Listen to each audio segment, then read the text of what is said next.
갑자기 이제 우리 그 평화서당에서 공부하는데, 뭐 얼마 전부터 우리가 공부 끝나고 2차 가고 그러면 이거 한번 뭐 팟캐스트를 만들어 보자, 동영상을 찍어 보자, 뭐 이런 얘기들이 나와서 뭐 한번 해봅시다 그랬는데, 요번에 우리가 교재도 바뀌고 주제도 바뀌고 해서 이렇게 하게 됐습니다.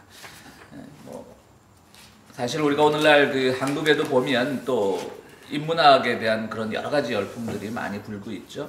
그리고 미국만 해도 뭐 벌써 우리 손혜명 선생도 여러 가지 독서 모임에 가고 있고 많은 독서 모임들 가고 있는데, 특별히 우리가 다루는 이런 뭐 아간벤이니 바디우 이런 분들에 대한 것들도 한국에서는, 미국 우리 한인 사회에서는 없지만 한국에서는 상당히 그런 스터디 그룹들이 많은데요.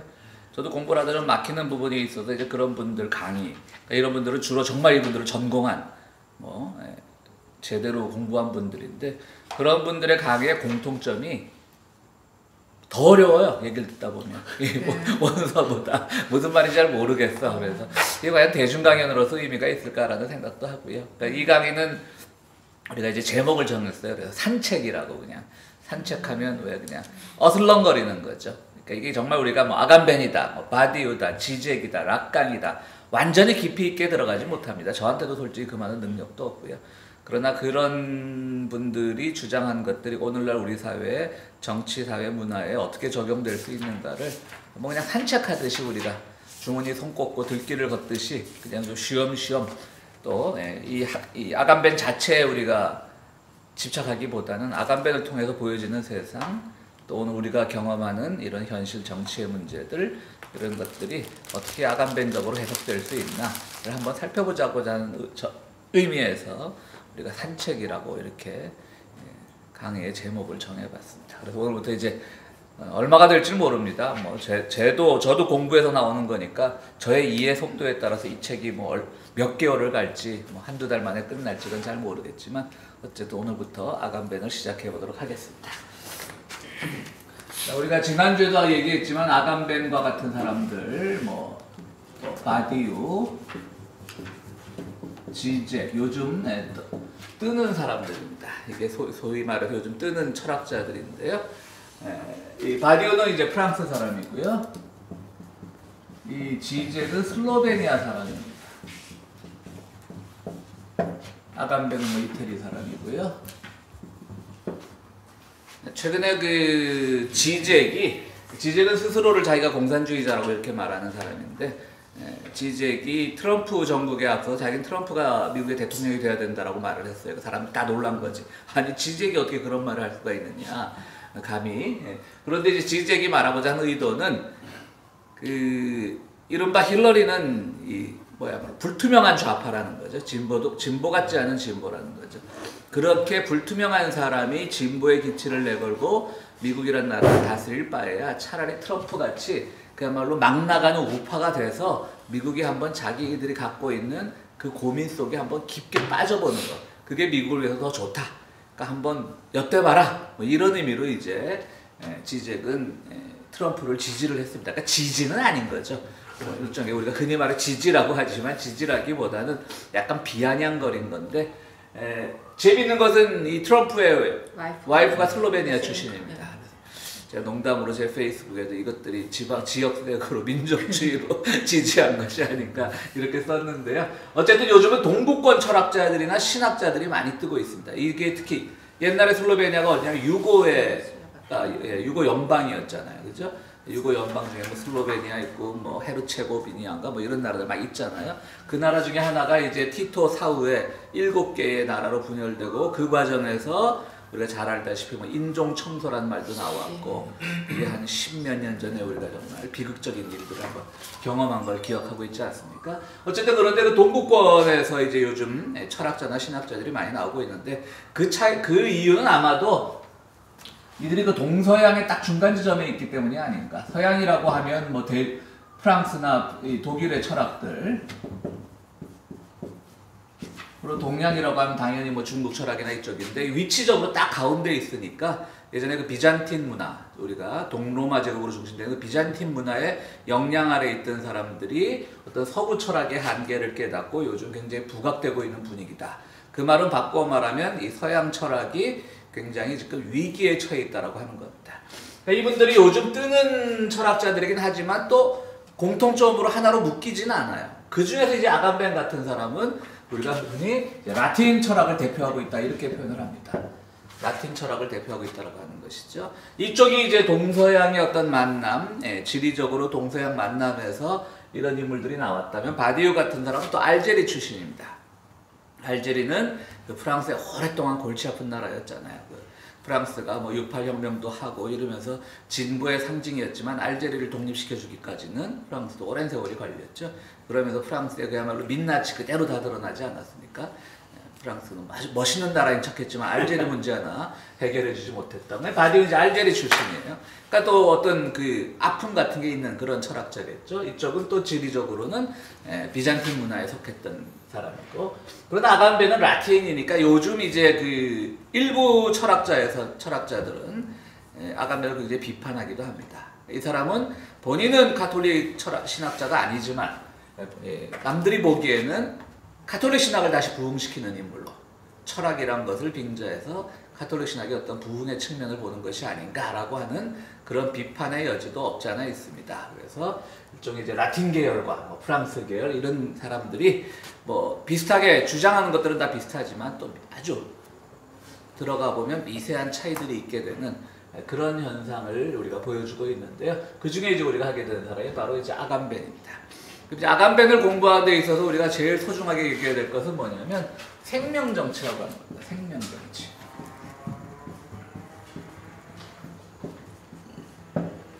이게 우리가 이제 이번 이 아간벤 하는 동안 제일 많이 나오게 될 단어 중에 하나입니다. 생명정치.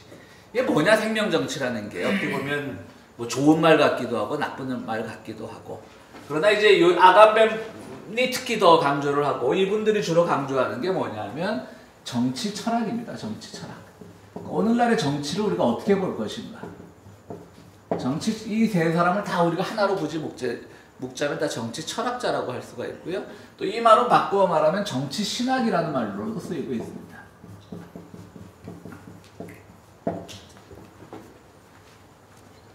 정치 철학과 정치 신학의 차이는 그걸 겁니다. 정치 철학은 그야말로 인간의 이성이나 이런 것들을 가지고 정치의 문제를 풀고자 했다면, 정치 신학은 꼭 기독교 신학은 아닐 수 있지만 철학적인 접근론, 철학적인 방법론보다는 어떤 기독교적인 혹은 종교적인 혹은 초월적인 그런 방법론이 정치와 만날 수 있는 여지는 없는가, 그런 고민을 한다는 점에서 이제 요즘은 정치 신학이라는 말도 많이 쓰고 있고요.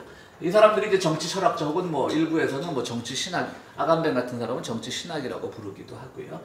이런 공통점을 다 가지고 있는 겁니다. 그 과정에서 이제 생명정치라고 하는 말이 나오게 되는 겁니다. 그럼 생명정치라는 말은 누구로부터 나왔냐면 프랑스의 철학자 미셸 푸코라는 사람이 있습니다.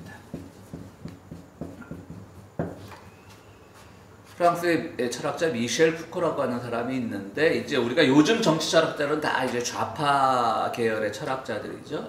그러나 이제 미셸 푸코는 굉장히 한국에서 미셸 푸코를 연구하는 사람들도 많긴 많지만 그의 주장하는 바는 조금은 우파스러운, 약간은 보수스러운, 그렇다고 해서 이제 대한민국 사회가 가지고 있는 그런 우파는 아니겠죠. 그런 천박한 우파는 아니고 뭐 트럼프 같은 그런 천박한 우파는 아닐 것이고, 미셸 푸코가 얘기하는 건 어떻게 보면 소위 말하는 이제 막시즘에 대한 의문에서부터 모든 정치 철학은 출발합니다.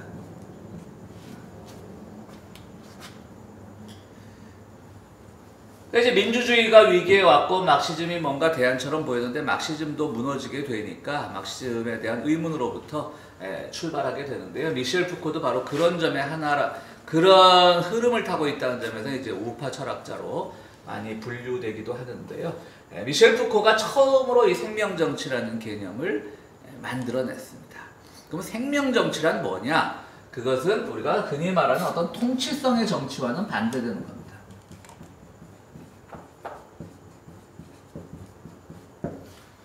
이때까지 정치하면 통치의 문제였습니다.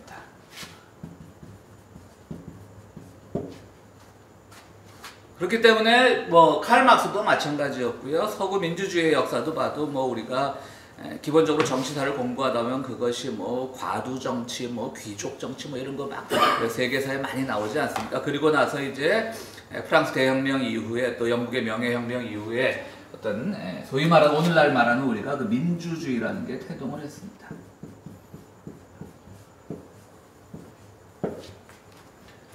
민주주의라는 말 자체로 민이 주인이 되는, 국민이, 백성이 주권을 가지는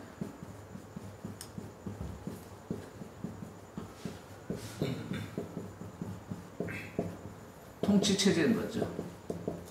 뭐 정치체제로 해도 통치체제인 거죠. 민이 주권을 가지는. 말은 좋죠. 뭐 우리 한국에서도 뭐 국민이 주권자입니다. 뭐 이런 것들이 이제 박근혜 정국에서 피켓으로도 많이 나오는데 말은 굉장히 좋다는 거죠. 그래서 민이 주권을 가진 정치체제. 그 전에는 이제 뭐 귀족 체제도 있었을 것이고 왕정 체제도 있었을 것이고. 이제 민이 주권을 가지는 게 오늘 우리가 제일 이제 빠져들기 쉬운 함정이라고 하는 것이죠. 그럼 이 민이 주권을 가질 때 이 민의 선택은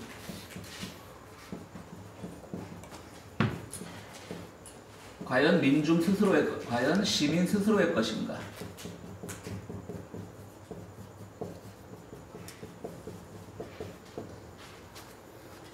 시민 스스로의 것인가를 묻게 되는 것이죠. 이제 푸코가 여기서부터 이제 고민을 하기 시작한 겁니다. 그러니까 이제 막시즘 했을 때 이건 이제 거대 담론이에요. 저도 뭐 막시즘 잘 모르지만 대충 공부할 때 우리가 막시즘 공부하면 뭡니까? 무슨 역사적 유물론, 뭐 프롤레타리아 독재 이런 거.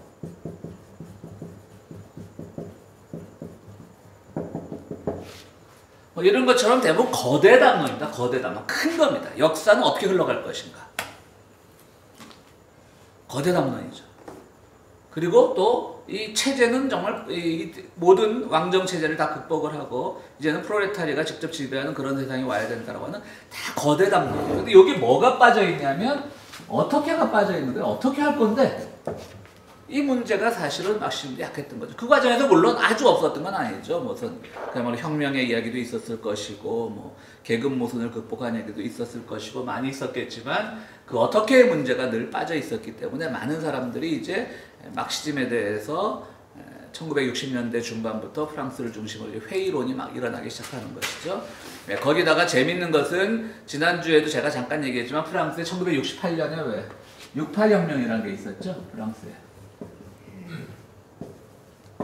이게 아주 재밌는 겁니다. 그 프랑스의 그 무슨 지금은 프랑스가 뭐 제1대학, 제2대학 그렇게 됐지만 예전에 그 프랑스 하면 제일 명문했던 소르본느 대학 다음에 낭시르 대학인가 뭐 하여튼 두 번째로 좋은 대학이 있었어요. 그 대학에 그 당시 문교부 장관이 이제 그 학교에서 뭐 전국 수영대회인가가 열려갖고 그 대학에 이제 올림픽 규모의 수영장을 만들어주고 그 수영장이 이제 개막식에 왔을 때 한 유대인 계열의 학생 하나가 이제 그 문교부 장관이 쫙 연설을 마치고 내려왔는데 가서 담뱃불을 빌려달라 합니다. 이게 아시아에서만 할 수 있는 일이 아니라 유럽에서도 사실은 그게 그렇죠. 문교부 장관한테 학생이 가고 형씨 담뱃불 좀 빌립시다 이런 거예요. 근데 또 유럽 사회는 또 그런 데 대해서 우리보다는 적어도 관대하잖아요. 그 문교부 장관도 속으로는 기분은 나빴겠죠. 빌려준다고요 담뱃불을. 그랬더니 이 학생이 담뱃불을 빌리는 게 아니라 시비를 걸려고 가까이 갔던 거죠. 당신들이 우리 학교 뭐 발전사항이라고 준비한 그 팜플렛을 보니까 차라리 학생들이 안전하게 섹스하는 법이라는 걸 문교부에서 만들어서 주면 더 우리에게 훨씬 도움이 되겠습니다. 그러니까 이제 그때는 문교부 장관도 좀 발끈해가지고 뭐 학생 버릇이 없군 뭐 이렇게 얘기를 하다 보니까 무슨 당신은 어떤 그 봉건주의자가 아니냐, 어디 지금 토론을 하는데 뭐 버릇 이런 얘기를 하느냐, 뭐 여기서부터 싸움이 시작해갖고 그 68혁명이 시작이 된 거예요. 그게 재밌는 게 굉장히 큰 혁명이었죠. 학생하고 뭐 대립도 하고 경찰 대립도 하고 전국의 그 노동자들이 파업도 하고 뭐 이렇게 굉장히 큰 것이 됐고 프랑스 사회가 굉장히 많이 바뀌게 된 것은 사실입니다. 뭐 이것도 일종의 미완의 혁명이죠. 크게 바뀐 건 아니지만 어쨌든 당시 대통령이었던 퐁피두가 이걸로 인해서 사임을 하게 되고요. 드골이 그 다음에 등장을 하게 됩니다. 제가 기억으로는 이때 퐁피두가 좀 문제. 퐁피두 나중에요. 그래요? 그건 뭐 나중에 편집 때 빼지 마시고요. 제가 완벽한 건 아니니까. 하여튼 그건 좀 넘어가고요. 나중에 한번 알아보겠습니다. 어쨌든 그래서 이 문제가 됐는데 요때 제가 왜 이 얘기를 하냐면 요때 프랑스 공산당이 약간 뭐라 그럴까요? 요즘의 한국의 야당과 같은 보수 야당과 같은 스탠스를 취했습니다. 전혀 학생들 편을 들어주지 않았던 것이죠. 과격해야 되는데 이 상황 속에서 프랑스 공산당이 어떻게 하면 우리가 학생들도 우리 편으로 만들고 저 학생들의 시위를 좀 못마땅해 하는 보수적인 층에게도 내가 가까이 다가갈 수 있고라고 하는 조금 한국의 열린민주당이 가지는 그런 비슷한 스탠스를 취했었습니다. 그러다가 프랑스 공산당이 그 68혁명 이후로 누구로부터도 지지를 받지 못하고 급전직하게 된 겁니다. 아주 그냥 인기를 잃어버리게 되는 거예요. 바로 거기서 이제 막 이 막시즘에 대한 회의들이 일어나게 되는 거죠. 혁명이란 무엇이냐. 또 이 이것도 혁명이라고 부르지만 68혁명이라고 부르지만 전혀 혁명적인 요소를 갖추지 않았거든요. 뭐 시위가 있었고 폭력 시위가 있었지만 그렇게 대단한 그야말로 폭력성을 드러냈던 것도 아니지만 그런 점에서 또 굉장히 여파는 컸었고요. 반대로 또 이것이 어떤 프롤레타리아들이 주축이 된 게 아니라 그야말로 지성이라고 하는 파리의 명문대 중심으로 이것이 일어나게 됐고요. 그 과정에서 노동자들이 연대하는데 노동자들이 연대했다 빠졌다 막 엄청나게 서로들 이제 잰다 그럴까요? 서로 눈치들을 보고 어느 것이 우리들에게 더 유리할까를 고민하고 뭐 이런 과정에서 68혁명이 나니까 그 상황 속에서 이제 많은 사람들이 고민을 하게 되고 미셸 푸코가 그 안에 있게 되면서 막시즘이라고 하는 거대 담론보다는 바로 새로운 어떤 통치성의 정치보다는 어떻게 다스리고 무엇을 다스릴까가 보다는 새로운 정치를 한번 과연 오늘날 갖고 있는 우리 사회가 어떤 정치 체제 하에 움직이는가를 고민하기 시작했던 겁니다. 그래서 연구를 했던 것이죠. 그러니까 주로 푸코의 연구를 보면 뭐 감시와 처벌 그래가지고 주로 그 고대로부터 내려오는 어떤 감옥의 그 구조나 어떤 수인과 간수의 관계, 감시하고 처벌하는 관계 이런 미시사 쪽으로 접근을 하는 겁니다. 거대 담론이 아니라 막 역사적 유물론, 이런 프로레타리아 이게 아니라 감옥이 어떤 시스템으로 움직였을까? 혹은 뭐 광기의 역사 그래서 이 정치가 미친 사람들을 그동안 어떻게 다루어왔을까? 이런 고민들을 막 하는 겁니다. 그리고 또 뭐 성의 역사 그래서 어떤 그 섹스라고 하는 것이 혹은 젠더라고 하는 것이 어떻게 우리 삶에 영향을 미쳤을까? 이런 것들을 막 고민을 하면서 그 과정에서 나온 게 이제 바로 생명정치라고 하는 것이 나온 겁니다. 그래서 결국 생명정치라고 하는 것은 우리 삶을, 그러니까 좋은 말은 아닌 거예요. 생명정치는 뭔가 굉장히 근대적인 그런 정치론, 정치 시스템 같이 보여지지만 그냥 삶을 어떻게 통제할 건가가 문제였다는 거죠.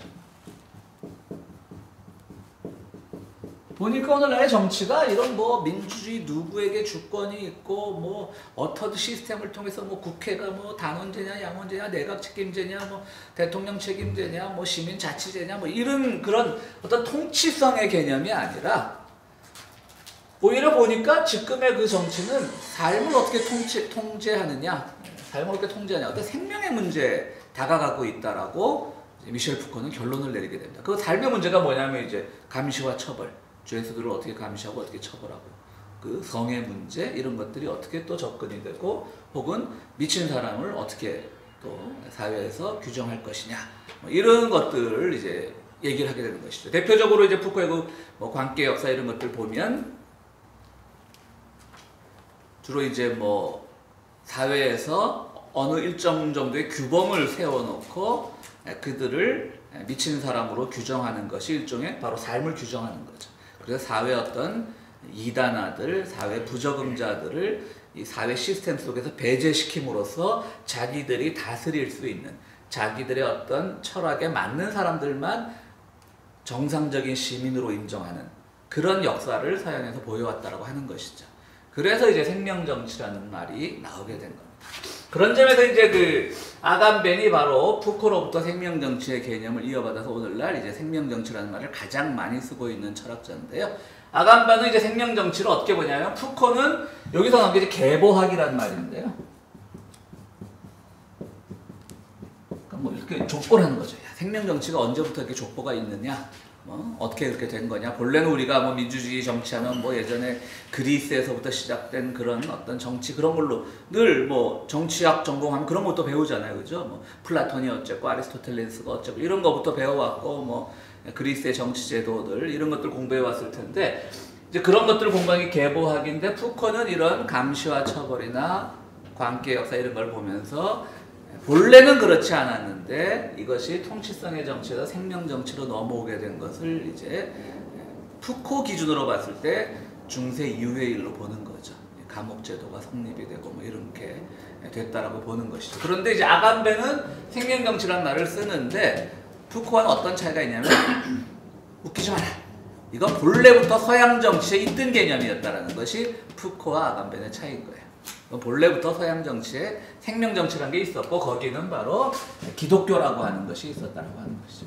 어떻게 보면 굉장히 뭐 사도 바울을 인정하고 사도 바울로부터 많은 것을 끌어오기도 하면서도 한편으로 또 기독교라고 하는 시스템이 가진 것을 엄청 비판적으로 보는 거죠. 아간베는 사실 오늘날의 그 생명 정치에는 원래 기독교 전통에서 내려오는 그런 생명 정치의 계보학이 족보가 있었다는 거예요. 저 위에서부터 내려오는 그야말로 로마 제국으로부터 내려오는 그런 계보학이 있었다라는 얘기인 것이고요. 그래서 이제 그 푸코와 아간베는 그 기원론, 계보학에 있어서 조금 이제 차이가 나는 겁니다.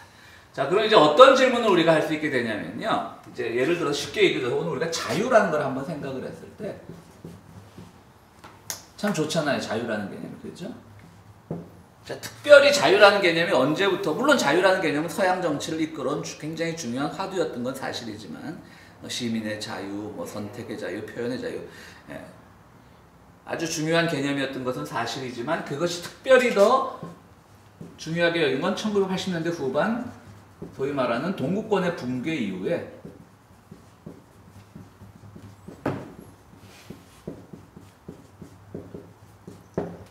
이제 이 소위 말하는 서구 유럽의 어떤 우리가 믿어왔던 그 자유시민, 시민 자유 이런 것들을 강조해온 사람들이 굉장히 이제 뭐라 그럴까요? 자부심을 갖게 되는 것이죠. 자 봐라, 저 통제 사회였던 사회주의가 망하지 않았느냐. 이제 우리는 자유의 시대가 왔다. 라고 하면서 자유라는 것을 많은 사람들이 이제 만끽하게 되는 것이죠. 그러나 오늘날 우리가 너무나 잘 알다시피 동구권 붕괴 한 30년 만에 지금 이 자유라는 말이 굉장히 도전을 받고 있잖아요. 위협을 받고 있습니다. 일단 우리가 제일 지금 파격하는 게 신자유주의. 신자유주의라는 게 오늘 이 자유라는 말은 얼마나 30년 전까지만 해도 이거는 사회주의에 대한 우리의 승리를 표현한 어떤 슬로건 같은 단어였는데 지금 30년 후에 신자유주의는 완전히 오늘날 세상을 망가뜨리는 사탄의 용어가 되어버렸잖아요. 그렇죠? 무한경쟁, 신자유주의 이런 것들이요. 그리고 또 하나는 뭐냐면 오늘날 그 자유라는 개념을 누가 쓰고 있어요? 특히 한국 같은 사회에서 보면 우파들이 자유란 말을 많이 쓰잖아요. 자유대한수호협회 뭐 이런 것들. 그러니까 자유란 말이 완전히 왜곡된 거예요. 그렇죠? 자, 이렇게 볼 때 우리가 자유라는 것을 보면 이것도 사실은 근대 민주주의의 통치 수단이었다는 거죠.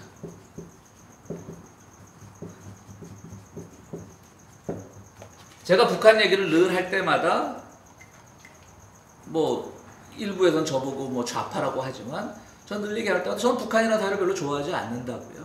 그거는 내가 누릴 수 있는 이곳에서 누릴 수 있는 어떤 뭐 표현의 자유라든가 내 어떤 인신상의 자유라든가 이것이 좋기 때문이긴 하지만 그러나 우리가 한 번쯤은 반성해 봐야 될 게 내가 누리는 자유는 과연 이 사회의 어떤 통치권자들이 가지고 노는 어떤 그 시스템이 아닐까라는 고민을 한번 해보자는 거죠. 그걸로 우리가 북한 사회를 보면 야, 저 나라는 자유가 없어. 우린 자유가 있어. 이렇게 단순 비교할 수는 없다라고 하는 것이죠. 그 나라는 어떤 일정의 자유를 통제하면서 그들의 시스템을 운영하는가 하면 이쪽 우리가 사는 소위 말하는 자유미국, 자유대한은 자유라는 것을 또 하나의 통치수단으로 삼아서 우리를 통제하고 있는 거거든요. 사실 그 차이를 보자는 거죠. 그럼에도 불구하고 저는 어쨌든 이 지금 내가 누릴 수 있는 이 사소한 자유가 좋기는 하지만 그 배후도 한 번쯤은 살펴보면 이 자유라는 것이 얼마나 무서운가를 우리가 알게 되는 것이죠. 그러니 뭐 예를 들어서 제가 몇 번 얘기도 했지만 우리 선생님들은 뭐 팟캐스트란 걸 얼마나 들으실지 모르겠지만 팟캐스트란 걸 즐겨 듣다 보면 거기 온갖 욕설과 다 그러니까 제가 듣는 팟캐스트 뭐 여러분들이 듣는 우리 제 또래가 듣는 팟캐스트들이 다 정치 팟캐스트고 다 거의 우리 편의 팟캐스트예요. 박근혜를 욕하고 그걸 들으면서 우리는 굉장히 어떤 카타르시스에 빠지는 거예요. 아, 저 무슨 최순실하고 그러니까 이번 사건이 있기 전까지예요. 그러니까 민중의 어떤 분노의 에너지가 표출되기 전까지 이 일이에요. 뭐 그런 우리 마음껏 뭐 여기 우리가 미국에 있어서가 아니라 한국에 있어서도 그것이 뭐 SNS상으로 다 퍼져나가가지고 뭐 고소를 당하고 그러지 않는 이상 누구도 술집에서는 이제 자유롭게 얘기할 수 있다고요. 한국에서 있으면. 한국 뒷골목 선술집에서 박근혜도 욕하고 박근혜와 뭐 최태민의 어떤 주간지급의 어떤 그런 루머에 대해서도 얘기할 수 있고 굉장히 우리는 자유를 누리고 있어요. 그 점에서. 감히 뭐 북한에서 그런 건 못하겠죠. 북한의 어떤 통치체제를 감히 비판하지 못하겠죠. 그런데 바로 그 순간 우리가 누릴 수 있던 자유라는 순간에서 민중의 에너지가 응집될 수 있었던 그런 가능성은 사라지는 거죠. 그 사람들이 그 다음 어떤 그 논리적 모순에 빠지게 되냐면 그래도 우리가 북한보다 낫잖아. 우리가 이렇게 술집에 앉아서 히닥거리면서 박근혜가 어쨌대더라 뭐 최순실이 어쨌대더라 말할 수도 있잖아 라고 이렇게 얘기를 하면서 또 민중의 에너지가 결집될 역량은 사라지는 거예요. 그렇다 보면 자유라고 하는 것은 엄청나게 통치자들이 좋아하는 거죠. 적당한 자유를 다 주는 겁니다. 그러면서 뒤로는 그 자유라는 이름을 가지고 통제하는 겁니다. 그럴 때 우리가 자유라는 단어를 좋아할 수가 있겠냐는 것이죠. 물론 다행히 그래서 뭐 마치 지잭이 그 트럼프를 지지했듯이 다행히 그 최순실이라는 사람 덕분에 우리가 민중의 에너지가 다시 결집되는 계기가 됐으니까 뭐 어떻게 보면 우리가 또 최순실을 지지해야 되나요? 어쨌든 그러나 그 사건이 있기 전까지는 저는 굉장히 절망적으로 봤습니다. 왜냐하면 많은 사람들이 이렇게 얘기하죠. 요즘 젊은 사람들이 우리 때는 뭐 저희 70년대 80년대 대학생 한창 데모할 때 우리 때는 안 그랬는데 젊은 사람들이 뭐 자기 뭐 일자리나 구하려고 공무원을 최고의 꿈으로 생각하고 그런 걸 막 비판하는데 저는 그 비판에 동의하지 않았어요. 왜냐면 젊은 사람을 탓할 게 아니라 이 시스템에서 우리가 교묘하게 뭐 직업 선택의 자유, 거주 이전의 자유, 우리가 누리는 자유라는 단어 속에 우리가 이미 속아 넘어가고 있었다고 하는 것이죠. 그 속에서 우리는 마음껏 자유를 누리고 있다고 생각했지만 바로 그 자유라는 게 우리의 어떤 올가매는 덫 같은 것이 되어가지고 그것 때문에 우리는 아무것도 하지 못하고 오히려 그것 때문에 우리는 진짜 우리가 투쟁해야 될 어떤 대상들에 대해서 정말 아무것도 하지 못하는 그런 결과를 낳았다는 것이죠. 그래서 이제 자유라는 것도 사실은 웃기지 마라. 민주주의라는 것도 웃기지 말라는 거야. 사실은 아간벤이 얘기하는 거는. 그리고 많은 사람들이 그 점에서는 지잭도 비슷하게 생각을 해요. 민주주의라는 게 가지고 있는 함정을 잘 생각해라. 그래서 아간벤은 뭐라고 얘기를 하냐면 민주주의와 민주주의와 어떤 전제 정치는 우리가 뭐 독재 같은 거죠. 사실은 같은 어떤 정치적 기획을 가지고 있다고 보는 겁니다. 그 민주주의 믿지 말라는 거죠. 사실은 우리가 그 트럼프가 당선되는 것도 뭐 민주적이잖아요. 뭐 민의가 그대로 반영된 거잖아요. 그죠?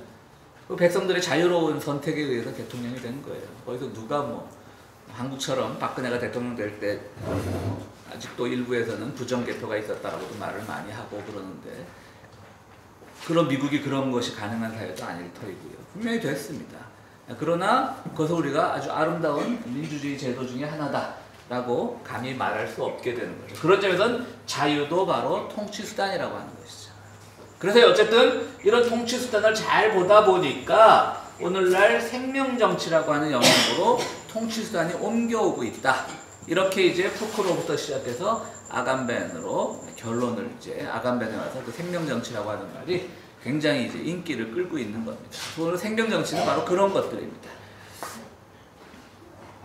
그리고 이제 또 하나는 문제는 이 자유라는 문제와 또 하나 더불어 생각할 수 있는 것은요. 이제 아까 어떻게라는 말을 했는데요. 우리가 예전에는 이제 참과 거짓, 옳고 그름, 뭐 참과 거짓,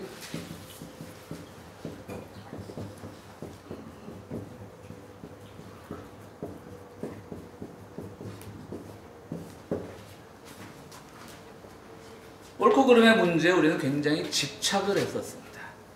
그래서 우리가 아까 말씀드렸듯이 적어도 우리가 살고 있는 이 현실을 가지고 예를 들자면 남한 사회는 자유를 누리고 이렇게 뭐 박근혜도 욕할 수 있고 데모도 할 수 있고 이거는 민주주의 사회다. 이게 참으로 여겼던 것이고 저 사회는 뭐 3대 세습을 하고 뭐 이러니까 거짓이다. 이런 것들이 은연중에 통했단 말이죠. 그리고 뭐 말씀드리듯이 또 우리가 이 자유로운 데 익숙한 사람들은 그것을 어느 정도까지는 진리로 받아들이고 있는 것이죠. 그러나 지금 이 생명정치로 넘어와서는 어떤 고민들을 하게 되면 이건 통치성이라는 것이죠. 통치자들이 이것이 참이고 이것이 거짓이라는 걸 만들어 놨다는 거죠. 이것이 옳고 그것이 그르다라고 만들어놨다고 하는 것이죠. 그러나 바로 오늘날의 생명정치로 이제 사람들이 오늘날의 정치를 분석하다 보니까 누가 참을 만들었고 누가 거짓을 만들었지로 질문이 옮겨가는 겁니다. 참이 뭔데 거짓이 뭔데 라고 옮겨가는 겁니다. 예전에는 주권자 뭐 말이 좋아 민주주의지 여기서는 뭐 설마 우리가 헌법을 정할 때 정말 민주주의가 다 적용된다고는 할 수 없잖아요. 예를 들어서 우리가 뭐 한국에서 개헌 논의가 굉장히 활발히 되고 있는데 뭐 국회가 됐든 뭐 행정부가 됐든 개헌안을 내가지고 뭐 국민투표에 붙였다라고 할 때 저는 그 투표율이 뭐 한 60%가 넘지 않는다고 생각을 합니다. 뭐 대통령 선거 누군가가 내 편의 지도자가 선출되기를 바라는 그런 선거에서도 요즘 거의 뭐 70% 60% 초중반대인데 투표율이 개헌이라고 하는 것은 사실 일반 백성들에게 그렇게 관심이 없거든요. 그럼 한 50% 정도의 투표율이 나왔을 때 야 이것이 민의의 대변이라고 말할 수 있냐는 거죠. 통계학적으로는 가능하죠.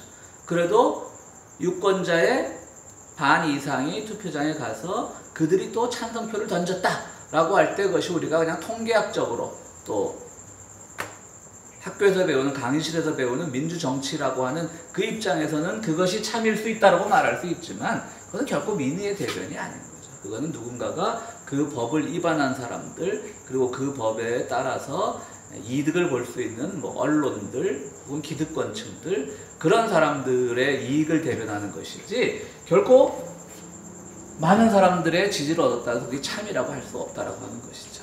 그러니까 민이 주가 된다는 것도 우리가 속지 말라는 거예요. 그래서 오늘날 정치철학자들이 민주주의에 대해서도 많은 회의를 가지는 겁니다. 그럼 어떻게 할 건데? 라는 대안은 하지 못하는 거예요. 그럼 다시 독재로 돌아가자고? 그건 이제 아닌 것이죠. 우리가 언제 한번 되면 지금 또 이탈리아 철학자 중에 그 안토니오 네그리라고 하는 또 정치 철학자가 하나 있는데요. 이제 우리나라에도 뭐 제국이라고 하는 그 책이 번역이 되어 있고요. 그 네그리도 만약 기회가 되면 한번 해도 재밌을 것 같은데요. 그러니까 그런 사람들이 이제 고민하고 있는 거예요. 이거는 민주주의도 아니고 그렇다고 독재로 돌아가는 것도 아니고 그렇다고 뭐 예전처럼 노동자 농민이 연대하는 프롤레타리아가 주인이 되는 그 세상도 지금은 불가능해졌고 그러니까 지금 많은 사람들이 고민을 하는 거예요.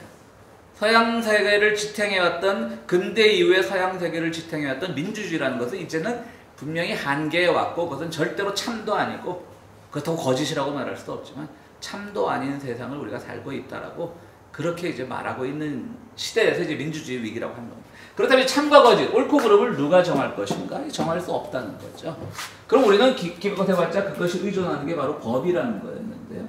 법이라는 건 뭐냐? 그 법이라는 것을 따지고 보면 다 기득권자들이 만들어낸 거고 어느 특정 계층의 그 이익을 대변하는 것이라고 하는 것이죠. 그래서 이제 우리가 요즘 뭐 벌써 우리 젊은이들은 뭐 나는 뭐 트럼프를 대통령으로 인정하지 않는다 뭐 이런 데모들 많이 하잖아요. 분명히 그 이렇게만 보면 그 탈법이거든요. 완전히 그 오히려 힐러리한테 더 선거가 더 유리한 국면이었죠. 뭐 솔직히 그렇죠. 모든 언론들이 다 힐러리를 밀어주고 지금 뭐 뉴욕타임즈고 CNN이고 다 밀어주고 뭐 FBI에서도 슬쩍 뭐 이메일 수사하다가 선거 직전에 슬쩍 손 넣고 모든 지형을 따지자 보면 사실은 힐러리가 훨씬 유리했던 지형인데 이렇게 졌잖아요. 그런 점에서는 뭐 정말 이것은 누구도 거기에 위법적인 요소, 탈법적인 요소를 주장할 수 없었던 것이죠. 오죽하면 트럼프가 선거 전에 힐러리가 되면 자기 불복종하겠다 그랬잖아요. 얼마큼 그 전 과정까지가 힐러리한테 유리하게 돌아갔으면. 자, 그럼에도 불구하고 지금 학생들이 나는 트럼프를 대통령으로 인정할 수 없다라는 시위에 나왔던 겁니다. 그러니까 이 시위는 물론 찻잔 속의 태풍에 그치고 말겠지만, 그리고 찻잔 속의 태풍에 그치겠지만, 그렇기 때문에 언론에서도 그렇게 많이 보도를 하고 있지 않지만, 그러나 이 자체는 오늘날 민주사회가 가지고 있는 법의 의미를 되묻는 데 있어서는 굉장히 중요한 사건입니다. 그러면 이제 한국에서는 이제 내일 모레 한국 날짜로 12일 날 민중총궐기라는 것이 열리는데, 벌써부터 조선일보 같은 데서는 지난번 총궐기 때 뭐 일부에서 좀 과격한 주장을 하니까 시민들이 그 과격한 주장을 하는 사람들을 향해서 비난을 했다. 뭐 이러면서 조선일보가 이제 어떤 질서 있는 시위, 뭐 법 절차를 지키는 시위 이런 이제 논리를 막 전개를 하고 있는 거죠. 그걸 보면서 저는 우리가 그 언론의 프레임을 벗어나지 못하면 우리는 여전히 자유라고 하는, 법이라고 하는, 질서라고 하는 통치 체제에 여전히 매여 있는 신민과 같은, 신하 신자 써서 신민과 같은 존재가 될 수밖에 없다라고 하는 것이죠. 여기서 제 말에 오해 소지가 있을 수 있어요. 그럼 너는 그 시위가 폭력적으로 전개되는 걸 넌 지지하느냐?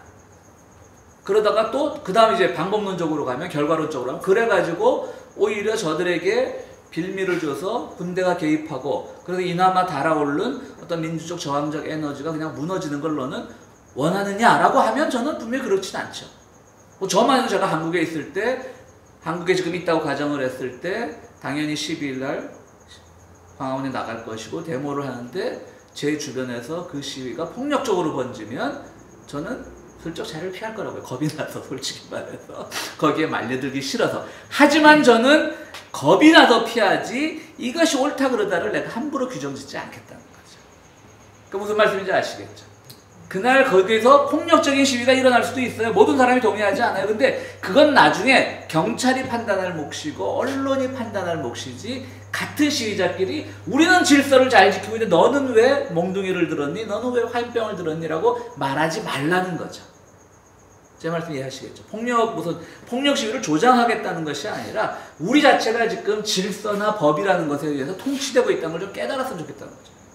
차라리 저처럼 누가 내 옆에서 화염병을 들고 강목을 들면 솔직하게 난 겁나서 거기까지 엮이기 싫어 그러고 도망을 가면 차라리 솔직한 것이지, 거기서 아이고 너는 왜 이렇게 질서를 지키지 않니? 너는 우리가 이렇게 평화 시위를 해야지 우리가 명분이 산단다 이러다가 또 나중에 또 뭐 계엄군이 개입을 하고 우리의 모든 그 의지가 다 무너지면 어떻게 될 것이냐 라는 걸 하지 말자는 거죠.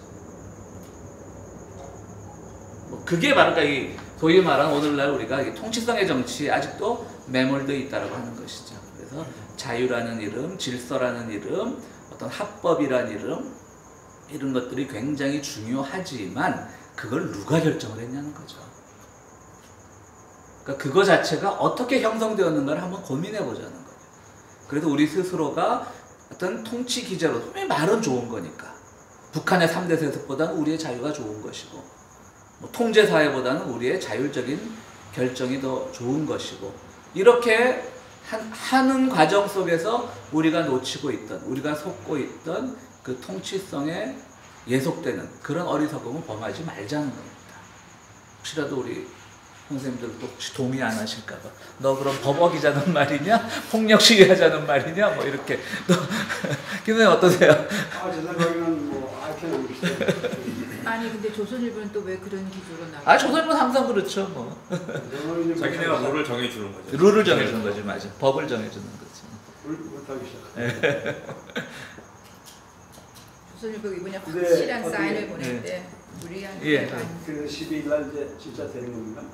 돼야 될 텐데 안 될 것 같아요. 워낙 우리가 이미 통치성이 많이 너무 예속이 돼 있기 세요. 때문에. 네? 만약에 먹고 제대로 안 되면 그 다음에 대책이 있어. 내가 그게 너무 감정이 틀려서 최고 통치 바뀌는 빈고 있어 지금. 그러니까요. 네. 그러니까 맞아요. 저는 박근혜가 이번 싸움 이길 참 비관적이긴 하지만 이기지 않을까라는 생각을 하게 돼요. 이제 뭐 소위 말하는 생명 정치가 어떤 개념인지 좀 이해가 되시죠? 그러니까 우리가 알고 있던 그 자유라는 것도 하나의 통치 수단이라고 하는 것이죠. 그래서 예. 박근혜랑 조선일보랑 이렇게 뒷거래하는 건가 싶었어. 뭐 그럴 수도 있죠. 예. 그래서 이제 뭐 아감벤도 민주주의와 어떤 전제 정치는 뭐 사실은 다 비슷한 그 구조를 가지고 있다라고 말을 하는 것도, 나치가 이제 어떻게 보면 생명 정치를 가장 급진적으로 실현한 정치 체제라는 거죠. 그러니까 사람들을 구속하고 그 아우슈비츠에서 그들의 삶 자체를 관리하는 그런 생명 정치를 급진화시킨 것이라면, 오늘날 민주주의도 사실은 예를 들어서 뭐 의료 복지 이런 개념을 가지고 백성들의 생명을 조장할 수가 있잖아요. 그런 것들도 다 일종의 다 생명 정치라는 거예요. 그러니까 지금 우리가 생명 정치라는 개념에서 한 가지 빠지지 말아야 될 것은, 저도 이 공부를 처음 시작하면서 좀 헷갈렸던 부분이긴 한데요. 그러니까 자꾸 생명 정치가 뭐 통치성의 정치보다는 개념이 좀 그럴듯해 보이잖아요. 그러니까 이게 좋은 거고 저게 나쁜 건가라는 그 전제를 가지고 자꾸 최근에 그러니까 이해가 안 되는 거예요. 이제 최근에 와서 좀 이게 생명 정치라는 게 오늘날 정치 시스템을 한번 분석해 보자는 거예요.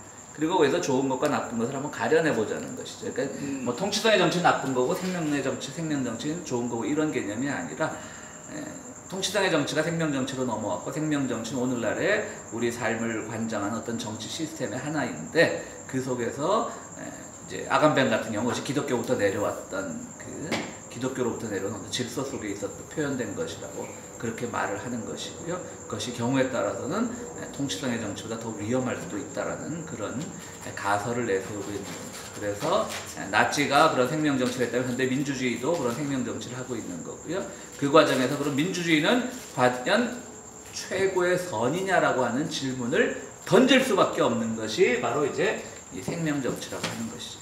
오히려 통치성의 정치로 보자면 민이 통치를 한다는 거예요. 민이 주권을 가지고 있다는 거예요. 백성이 주권을 가지고 있다는 것. 굉장히 아름다운 얘기잖아요. 그죠? 그러니까 통치성의 정치로 보자면 민주주의는 별로 이렇게 문제가 없는 제도라고 볼 수가 있는데 생명 정치로 오히려 그 민주주의 시스템 안에도 많은 문제들이 있다라고 보게 되는 것이죠. 그러면서 이제 대표적으로 이제 우리가 정치 신학을 말할 때 여러 번 나왔던 이름인데요. 칼 슈미트라고 하는 가톨릭 신학자고 정치 철학자죠. 정치 신학자죠.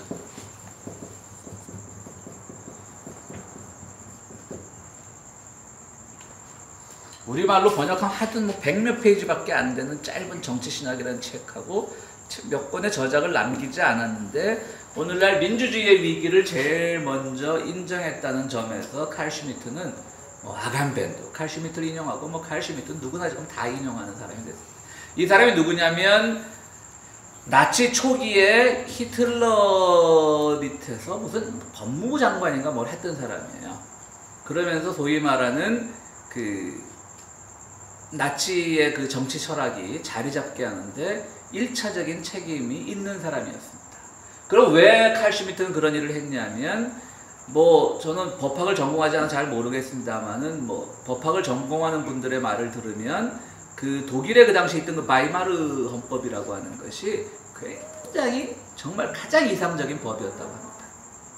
그러니까 1차 대전 실패한 그 과정에서 그 바이마르 헌법은 어떻게 보면 근대 법체계에 있어서 정말 극단적으로 한적 흠결이 없는 그런 정치 어떤 법 시스템이었는데 바로 그 바이마르 헌법에 의해서 당선된 히틀러가 하는 짓이 전혀 바이마르 정신과는 어긋났던 것이죠. 맞지 않았던 것이죠. 흠결 없이 훌륭하다는 게 무슨 기준이에요? 그러니까 소위 말하는 우리가 오늘날 말하는 이 민주주의라고 하는 것들. 나도 얘기 드렸듯이 법 철학 전공자가 아니까 바이마르 헌법이 어떤 것을 가지고 있는지 모르겠지만 소위 말하는 민주주의라는 걸 공부를 할 때는 선생님 바이마르 헌법이 어떻습니까? 예, 어쨌든 그러니까 그 바이마르 헌법 체제 안에서 히틀러가 나왔다라고 하는 것이죠. 그러니까 칼 슈미트는 거기서부터 고민을 하기 시작하는 겁니다. 그리고 그 바이마르 헌법을 잘 지켰는데 독일의 민중의 삶은 나아지는 게 없는 거예요. 1차 대전 이후에 엄청난 인플레 이런 것들 때문에 나아진 게 없으니까 거기서부터 칼 슈미트가 고민을 하면서 민주주의라는 것이 과연 무엇일까를 대해 고민을 하게 되는 것이고요. 거기서 민주주의의 한계를 느끼게 되고 결국 주권을 누가 행사하느냐에 따라서 그 법은 바뀔 수도 있다라고 하는 것이고 민주주의는 어떤 가장 훌륭한 법을 가지고 있다라고 해서 그것이 최고의 결과를 가져오는 것은 아니라고 하는 것을 이 칼 슈미트가 이제 발견해내는 겁니다. 그 과정에서 이제 그런 것들 얘기하다 보니까 어떻게 되겠어요? 많은 사람들은 사실은 이분법적으로 생각을 하고 민주주의가 문제가 있어? 그럼 독재 한번 해볼까? 이렇게 생각하기가 쉽잖아요. 사실 칼 슈미트가 얘기했던 건 그건 아닌데 근데 이제 히틀러는 그걸 교묘하게 이용을 했던 것이죠. 그러니까 칼 슈미트는 초기에 히틀러와 결별을 하게 됩니다.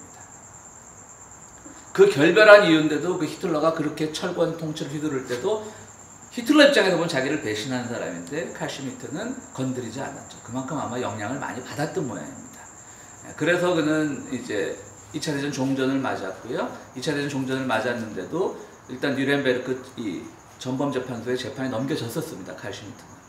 근데 사형도 당하지 않고 감옥에도 가지 않고 자택연금형 비슷하게 그 동네 안에서만 벗어나지 못하는 그 이제 형벌을 받고 거기서 노후를 마치게 되는데 그때는 또 그 세계적인 또 학자들이 막 탄원서를 보내고 그랬어요.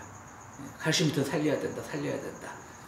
그러니까 뭐 저도 또 칼 슈미트를 정확하게 다 전공한 사람은 아니니까 이 사람이 그렇게 대단한 학자인가 의심이 들어온 부분은 있어요. 책도 별로 그렇게 많이 남기지도 않았고. 그렇지만 어쨌든 오늘날 그 칼 슈미트가 공언을 했던 건 뭐냐면 그는 오늘날의 정치는 신학의 변형이다라는 말을 한 겁니다.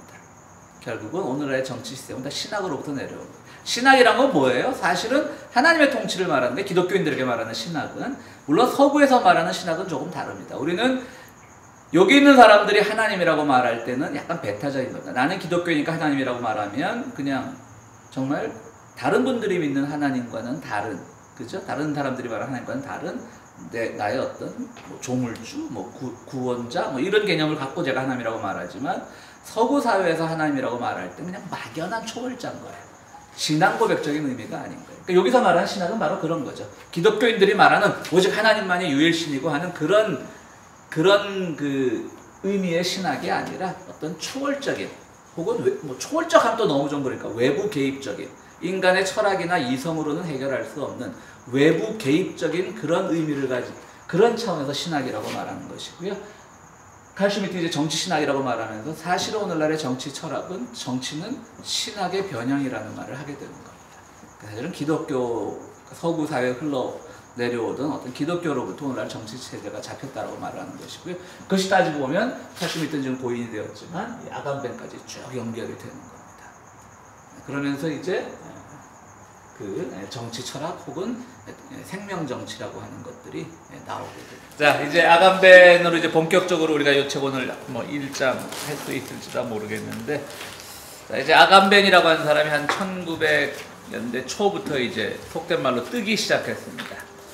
뜨기 시작하면서 이분이 이제 처음 우리나라 말로 똑같은 제목으로 번역되어 있는데요. 호모 사케르라고 하는 개념을 생각을 해냅니다. 호모 사케르라고 하는.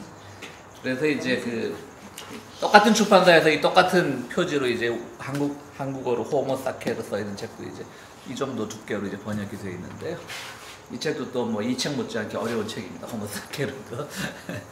자, 호모 사케르라는 개념은 뭐냐면요. 지난주에도 제가 그 일본의 그 히닝이라고 하는 비인 그런 시스템을 그런 어떤 사람 같지 않은 사람으로 말했는데요.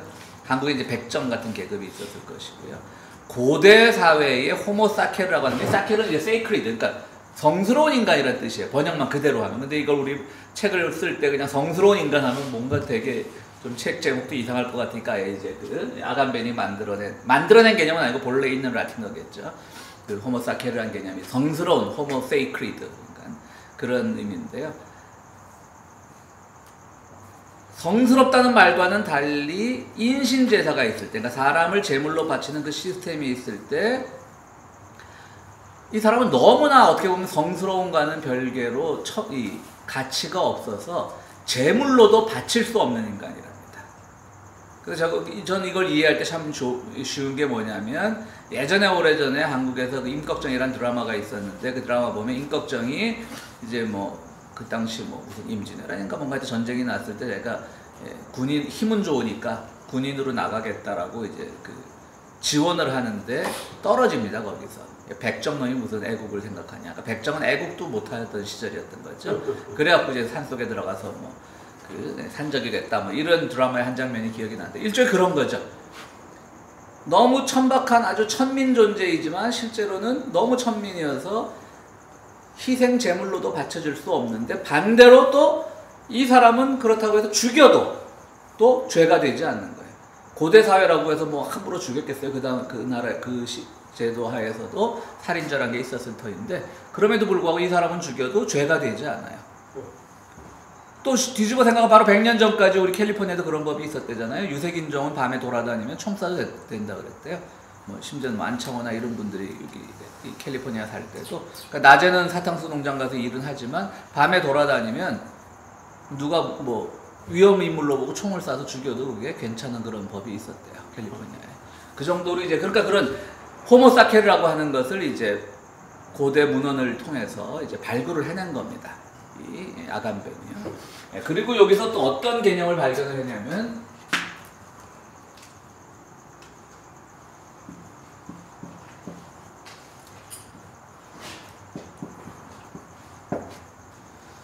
조에와 비오스라고 하는 두 가지 개념을 이제 또 만들어냅니다. 이것도 다 이 라틴어에 다 있는 개념입니다. 그래서 그는 이것을 통해서 조에는 벌거벗은 삶,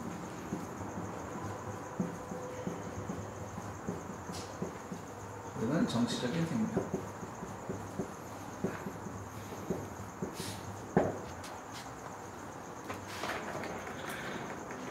이제 우리가 이 아간벤을 이해할 때 요 세 개념만 잘 이해하면 되는 건데요. 조에라고 하는 벌거벗은 삶이란 바로 이 호모사케르 같은 삶인 거죠. 아무것도 가진 것이 없는 그런 삶이고요. 비오스는 정치적인 생명이었다고 하는 겁니다. 이거는 바로 근대 민주주의, 어떻게 보면 바로 통치 여기 있어서 매우 중요한 것이죠. 우리는 정치적으로 판단하잖아요. 오늘날 와도 우리 비오스인 거예요. 투표를 하고 누군가를 선택하고 나가 정치적 옳고 그름에 내 의견을 표명을 하고 우리는 정치적인 생명. 오늘 우리는 다 비오스인데요. 사실은 이거조차도 우리가 너무 아간벤의 표현에 따르면 너무 이거를 우리가 뭐라 그럴까요? 과대 해석해왔다. 과대 평가해왔다. 이렇게 보는 겁니다. 사실은 아까 뭐 우리가 자유라는 개념, 질서라는 개념, 여기 그것이 가진 어떤 모순점을 우리가 발견해냈듯이 비오스는 우리가 정치적으로 굉장히 옳다고 판단하는 것에 투표를 하고 내 의사를 표명하고 하지만 그 안에도 우리는 알게 모르게 통치 수단에 의해서 우리가 지배되어 온 것이 있다라고 하는 것이죠. 반면에 생명정치에서는 바로 이런 호모사케르와 같은 이런 사람들이 이제 오늘날 바로 정치의 영역 속으로 들어오게 되었다라고 하는 겁니다.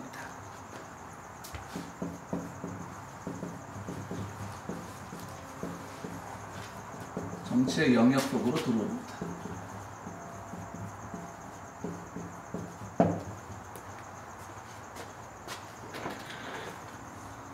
정치의 영역 속으로 들어왔다라고 하면서 이들의 생명권이, 생사여탈권이 바로 주권자, 당시의 주권자는 당시로는 뭐 왕이 될 수도 있고요, 뭐 독재자가 될 수도 있고 그렇겠죠. 주권자에서 이들의 생명이 좌지우지 되는 것이죠. 그래서 죽여도 되고 심지어 또 제물로는 일반 사람들은 또 제물로 바칠 수도 있는데 일반 천민이라면 이런 호모사케르 계급은 제물로도 바칠 수 없고 이런 것들이 주권자에서 결정되는 것이고요. 그것이 이제 없어지면서 오늘날 비오스가 근대 시민이라는 이름으로 어떻게 보면 근대 와서 이게 시민이 되는 거죠. 근대 시민이라는 이름으로 어떤 정치적인 통치에 주권자처럼 행세를 하지만 이것이 아니라 오늘날의 정치의 영역으로는 바로 이러한 벌거벗은 생명들이 들어온다라고 하는 것이죠. 그러면서 아간벤이 제일 먼저 생각해낸 것이 바로 수용소입니다.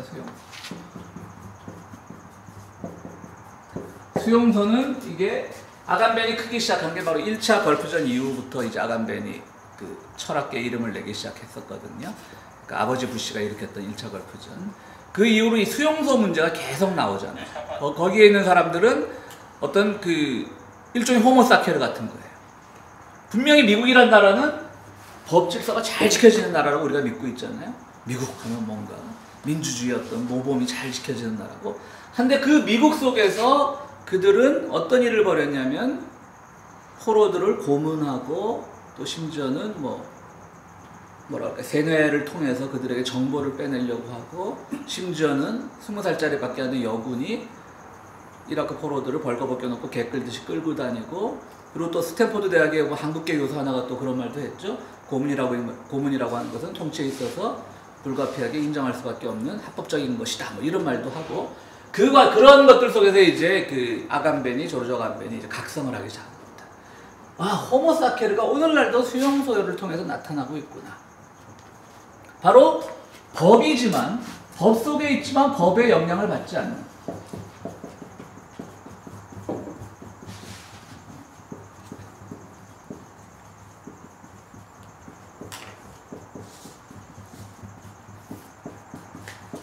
아주 그렇잖아요. 그리고 그 미국도 굉장히 영악한 나라죠. 어디서 저런 고문을 합니까? 뭐죠? 그 쿠바에 있는 관타나모인가요? 관타나모에서 고문을 하는 거 왜? 그럼 그 나라는 미국 땅이 아니라고 우길 수가 있는 거예요. 아주 모순적인 겁니다. 마치 제1세계권에서 우리 한국이나 일본, 미국을 졸졸졸 쫓아다니는 이 제1세계 보면 가장 민주주의가 잘 돼 있는 나라 같고, 우리도 뭐 미국 살면서 그래도 한국보다는 낫지 않냐고 우리는 얘기하고 살고 있는 이 나라에서 바로 그 관타나모 거기서 바로 이걸 한 거예요. 법 속에 있지만 법의 영향을 받지 않는 호모사케르를 마구 양산을 했다는 것이죠. 그래서 이걸 예외 상태라고 말합니다. 법은 오늘날 우리가 알고 있기로는 모든 사람에게 평등하게 적용되어야 된다고 알고 있는데, 법이 적용되지 않은 예외 상태가 있는데 현대판 호모사케르가 있는 거예요. 근데 그 예외 상태를 누가 정하느냐? 주권자가 정하는 거예요. 근데 이 주권자는 미국 정부일 수 있지만, 지금 오늘날 누가 미국 정부가 주권자라고 그러겠어요? 아, 미국 시민이 다 주권자다. 우리가 대통령을 뽑는다. 우리가 상원 하원의원을 뽑는다. 그러니까 여기서부터 이제 민주주의, 그 소위 말하는 서구 민주주의에 갖고 있던 오해들이 이제 그 모순들이 다 이제 발굴이 되기 시작하는 것이죠. 그러면서 아간벤이 이제 말하고자 하는 것은 이 예외 상태가 오늘날은 오히려 합법 상태가 되어버리는 거죠. 예외 상태가 일상이 되어버리는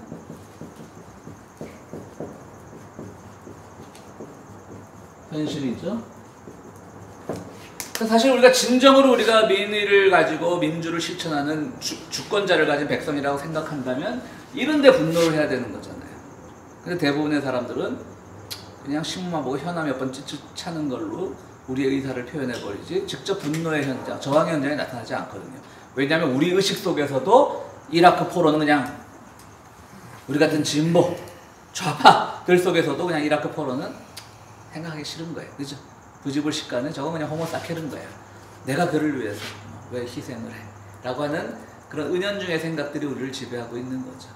그 과정에서 민주주의도 바로 위기인 것이고요. 바로 이 예외 상태가 일상이 되어버린 현실에서, 그렇다면 일상 속에 이미 법체계 속에 들어왔기 때문에 호모사케르들이 참 재밌죠. 일상 법이라 그러고 일상에 들어왔기 때문에 오늘날 주권자들은 이 사람들을 이제 완전히 배제시킬 수는 없다라고 하는 거예요.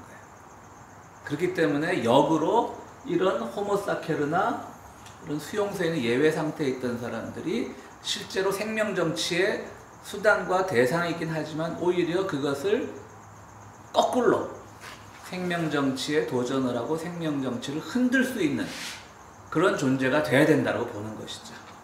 그러니까 뭐냐면 오늘날 호모사케르는 난민 혹은 뭐 우리만 알아보는 비정규직, 이게 다 오늘날의 호모사케르들이라고 보는 거죠, 이제. 그래서 이들이 사실은 예외 규정 속에 있지만, 난민도 뭐 와서 살면 우리가 뭐 미국에도 난민, 불법 체류자라고 부르는 사람들은 다 난민이잖아요. 다 예외 상태라고 하는 것이죠. 세금 낼 거 다 내지만 또 국민으로서 혜택은 받지 못하니까. 또 한국으로 하면 비정규직, 일은 할 만큼 하면서도 어떤 의료 시스템이나 이런 데 혜택을 받지 못하는, 의료보험이나 이런 데 혜택을 받지 못하는, 뭐 퇴직금이나 혹은 고용 안정에 대해서 혜택을 받지 못하는, 다 예외 상태인 거예요. 근데 그들이 너무나 오늘날 우리에게 일상으로 받아들여지고 있으니까 결국 생명정치의 분야에서 이들의, 쉽게 생명정치라는 건 그냥 정권이 이들의 생사여탈권을 가지고 있다는 거예요. 쉽게 얘기하면 생명정치라고 하는 건 죽이고 살리고는 주권자들이 가지고 있다는 거예요. 그 대신 그만큼 이제 우리는 그들의 주권 속에 들어왔을지언정 그들에게 예속되지 말고 다시금 그 정치 시스템을 바꿀 수 있는 그런 역동성을 가져야 된다라고 하는 것이 바로 이제 그 아간벤이 얘기를 하는 겁니다. 근데 이제 비판하는 사람들 입장에서는 아간벤도 비판을 많이 받는데, 아까 말했던 바디오나 지젝에 비해서는 조금 이것이 약간 좀 모든 사람들을 다 이제 호모사케르라고 볼 수 있는가 라고 하는 데 있어서는 좀 비판의 소지들이 있어서, 그 프레시안이라고 하는 인터넷 신문에도 보면 이 아간벤을 굉장히 비판한 또 학자가 하나 있어요. 우리나라가 무슨 이론 수입국이냐, 맨날 그냥 서양에서 한번 휩쓸고 들어가면 다 들어와가지고, 사실 그래서 비판하는 학자들도 있어요. 그래서 뭐 그 글 제목이 아까 제가 페이스북에도 아까 링크를 걸었는데, 뭐 우리가 호모사케르라고, 뭐 요즘은 이제 그런 식으로 제목 다는 게 유행이니까. 과연 오늘날 우리가 호모사케르냐, 그것도 사실은 생각해 볼 수 있는 문제예요. 특히 여기는 우리는 뭐 호모사케르는 아니잖아요. 적당하게 뭐 세금도 내고 적당하게 뭐 중산층의 삶도 누리고 있고 호모사케르는 아닌데, 이제 그 비판하는 그 한국의 학자가 글을 쓴 취지는 바로 그거죠. 소위 말하는 그 민중들이 가지고 있는, 그러니까 소위 말하는 진보 세력들이 가지고 있는 위선성 같은 것들, 그런 걸 한번 이제 짚어보자는 거죠. 그러니까 우리는 예를 들어서 뭐 그분 그 글을 쓴 분도 아마 대학의 시간 강사일 거라고요. 시간 강사는 비정규직이거든요. 제가 한국에서 80년, 90년대 중반에 한국에서 시간 강사할 때 조금 그것도 이제 학교 레벨이 있어요. 조금 안 좋은 대학은 시간당 10,000원, 조금 좋은 대학은 20,000원. 그럼 이제 시간 강사니까 뭐 매일 학교 측에서도 미안하니까 매일 뭐 일주일에 보통 3학점이 3시간이니까 이제 월수금 하루 쉬고 오게 하진 않고 몰아서 3시간을 하게 하죠. 그러면 이제 제가 이제 어떻게 하다 보니까 대전에 있는 대학들의 시간 강사를 많이 나가게 됐는데 오전에 3시간 하고 오후에 3시간 하고 저녁 때 와서 야간 대학에서 또 3시간 하고 아래 9시간 하면 90,000원이 딱 나와요.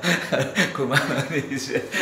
근데 대전까지 갔다 오면서 고속도로 톨게이트비하고 뭐 기름값하고 이러면은 뭐 한국도 기름값 비싸니까 4-5만원은 빠져요. 점심 사 먹고 이거. 그래도 혹시라도 거기에 비정규직으로라도 호모사케르라도 남아있어야만 혹시 나중에 대학의 정규직 교수 자리라도 나지 않을까라고 하는 이제. 근데 솔직히 제가 호모사케르는 아닌 거죠. 그렇잖아요. 정말 어디 난민이나 정말 그거는 할 수 없다라고 하는 것이죠. 얼마 전에도 제가 어떤 분이 이런 SNS에서 민중과 함께 연대하고 이런 걸 막 저한테 비판을 하길래 내가 한마디 해주려다 참았는데, 물론 우리가 그 민중들이나 이런 난민들과 함께 해야 되지만 솔직히 이 자리에는 우리 모두는 그들보다 삶의 질이 낫잖아요. 좋잖아요. 그러니까 우리가 그들과 철저하게 같아질 수는 없다라고 하는 거죠. 그게 소위 말하는 진보 좌파 세력들이 가지고 있는 한계이기는 해요.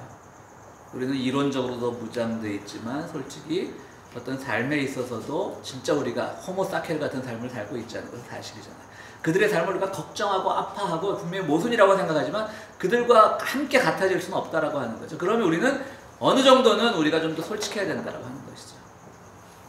예를 들어서 뭐 저만 해도 그렇고 저한테 이렇게 비판을 한 사람은 저보다 더 했고, 뭐냐면 저만 해도 아들 둘인데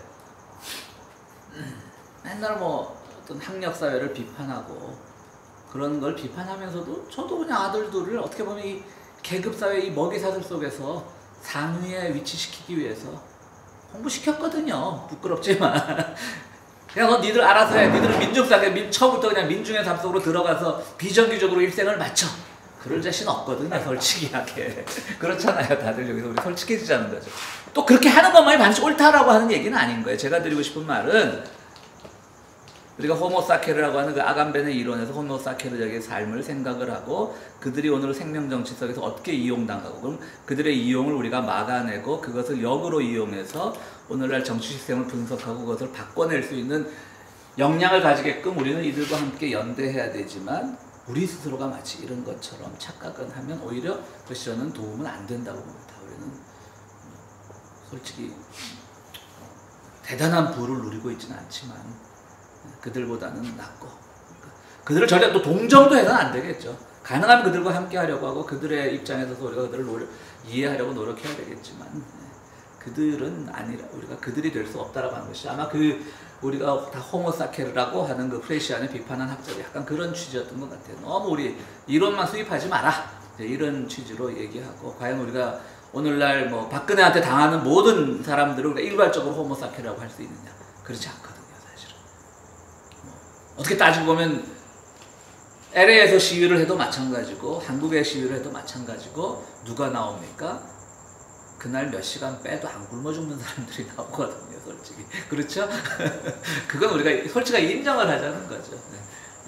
진짜 그거 몇 시간 빼서 막 데모를 하고 싶고 정말 이 박근혜 정부나 혹은 미국의 이런 신자유로부터 피해를 당하는 사람들은 아무리 그들이 그 분노가 하늘을 찌르도 나오면 그 시간 급여를 못 받는데 못 나오는 거죠. 그러다 보면 또 소위 말하는 그들을 돕고자 하는 이 진보적인 생각을 가진 사람들과도 괴리가 생길 수밖에 없죠. 야 니들은 팔자 좋으니까 거기 나가서 소리라도 지르고 구호로도 한번 외치지. 이렇게 되는 거죠. 그러니까 뭐 그렇게 되면 이게 잘못 흘러가면 조선일보 논리가 되는 겁니다. 그러니까 아무런 필요 없어, 우리가 해봤자 아무런 의미가 없어, 이렇게 결론을 짓는 게 아니라, 그럼에도 불구하고 우리는 끊임없이 호모사케로 같은 민중들과 연대하고 그들을 이해하려고 노력해야 되지만 우리 스스로가 그들이 절대적으로 될 수 없다는 점을 우리가 인정을 하는 것이 오히려 우리가 운동을 하고 진보적 담론을 생산하는데 도움이 되지 않나, 그런 생각을 해보는 겁니다. 그래서 이제 조금 얘기가 빗나갔는데요. 바로 이제 예외 상태를 이제 말하게 되면서, 예외 상태는 아까 말했던 슈미트가 제일 먼저 얘기한 겁니다. 야, 민주주의란 거 보니까 모든 사람에게 적용되는 건 아니더라. 바이마르 헌법이 아무리 훌륭한들 모든 사람에게 적용되는 건 아니더라라고 하는데, 이제 그 슈미트가 예외 상태라는 말을 처음 하게 됐던 것이고요. 그것이 이제 아간벤에게 연결이 됐던 것이고, 오늘날 이제 이 주권자의 문제를 어떻게 다룰 것인가, 그리고 이 호모사케르를 어떻게 다룰 것인가 하는 것이 오늘날 아간벤이 얘기하는 것의 내용인 겁니다. 자, 그럼 이제 오늘 1장 들어가네요. 이제 아간벤 서론이었고요. 이제 오늘 우리 책이 이제 서론과 1장 보면 이제 여기 무슨 말이 나냐? 오이코노미스라는 말이 나옵니다. 오이코노미아라고 나오죠. 그래서 오이코노미아. 이게 이제 오늘날의 이카남이라는 말입니다. 경제라는 말입니다. 본래 아리스토텔레스 정치학에서 정치를 두 가지로 나눕니다.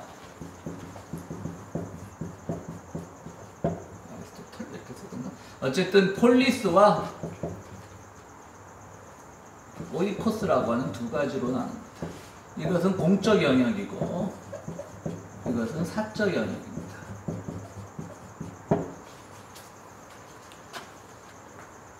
그래서 이 폴리스는 오늘날 우리가 잘 아는 폴리틱의 어원이 되는 말인 거고요. 그러니까 정치라고 하는 것은 일종의 통치체제 같은 그런 의미를 말하는 것이고요. 그러니까 다시 보면 서양 정치학이라는 것이 아리스토텔레스로부터 많이 영향을 받았고요. 오이코스라고 하는 것이 집이라는 뜻이거든요. 헬라어로 집. 그래서 이제 헬라어로 쓰인 신약 성경에 오이코스라는 말이 여러 번 사도 바울의 이야기에 나오기도 하는데요. 바로 이 오이코스는 이제 지배 영역, 그러니까 어떤 경영, 일종의 이 경제, 경영 이런 개념으로 나옵니다. 이건 명분이었고 이것은 실천이었던 겁니다. 그러니까 명분이라고 한 건 뭐냐면, 예를 들어서 우리나라 정치인들이 잘하는 말, 옛날에 똑같이 그랬나 보죠. 우리는 국민을 위한 정치를 합니다. 우리는 국민을 섬깁니다. 말도 안 되는 소리들, 그리고 아무런 내용도 없는 그냥 다람쥐 책밖에 도는 그런 말들을 이제 또 듣긴 좋잖아요. 우리는 국민을 섬깁니다. 우리는 국민의 종입니다. 공복입니다. 하는 말들. 그러나 실제로 그 안에서 돌아갈 때는 엄청나게 이제 국가의 경제나 경영이나 관리 시스템을 이제 마구 돌리지 않겠어요? 그런 것들이 이제 가정으로부터 해왔다라고 하는 것인데, 아리스토텔레스는 바로 이 폴리스가 중요한 것이고 이것을 2차적인 개념으로 봤습니다. 그러니까 명분을 중시한 거죠. 그리고 이거는 하나의 2차적인 것. 경영이나 경제는 통치 같은 것은 2차적인 것으로 봤는데요. 아간벤은 이제 여기 와서 이것을 이 오이코노미아인데, 이거는 이제 오이코스와 노미아라고 하는 말의 결합인데요. 이 노미아는 관리. 그러니까 오늘날의 행정이란 말입니다. 그래서 오이코노미아라는 말을 만들어내면서 이것이 사실은 서양 정치에 흐르고 있던 생명 정치였다고 봅니다.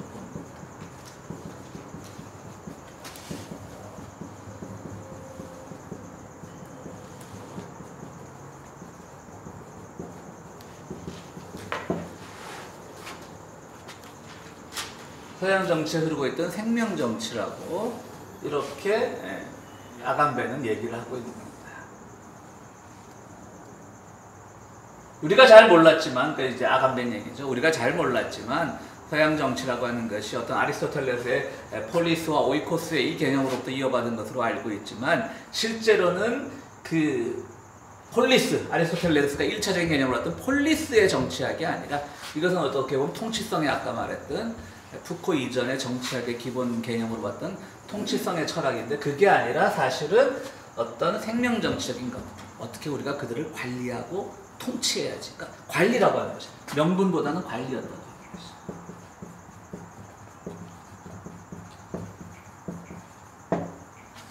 명분보다는 관리를 중심으로 했다는 겁니다. 그리고 이제 우리가 계속 공부를 하면서 나오겠는데요. 이 오이코노미아에는 바로 기독교의 가장 기본적인 신학인 삼위일체 정신이 들어가 있는 겁니다. 그러니까 혹시라도 또 제가 목사니까 이게 뭐 서양 정치가 이렇게 막 기독교의 영향을 다 받은 거야 라고 그것을 이렇게 자랑하듯이 하는 건 아닙니다. 아간벤도 바로 그런 겁니다. 지금 이것이 가지고 있는 이 내용을 우리가 잘 파악을 해야지 정치에 속지 않는다라고 얘기를 하는 겁니다. 그러니까 기독교가 이 서양 정치에 계보하게 개입된 것이 옳다 그르다의 문제가 아니라 실제로 서양 정치 속에 흐르고 있는 기독교 신학의 그 정체를 잘 파악을 해야만 우리가 생명 정치를 이용할 수 있는 부분은 이용하고 극복할 수 있는 부분은 극복을 해야 된다라고 하는 것이 야간벤이 지금 이 책을 통해서 쓰고 있는 겁니다. 그래서 결국은 여기서는 여러 가지로 이제 왕국과 영광이라고 하면 책 제목이 왕국과 영광이잖아요.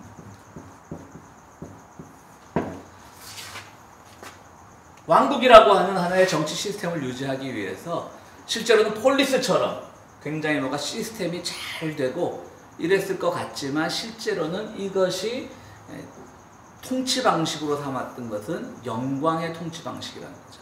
영광의 통치 방식이란 건 뭐냐면 마치 기독교 신학에 나온 여기서 이제 특별히 카톨릭 신학이겠죠. 뭐 천사론이나 이런 것들은 개신교보단 카톨릭에 더 많으니까요.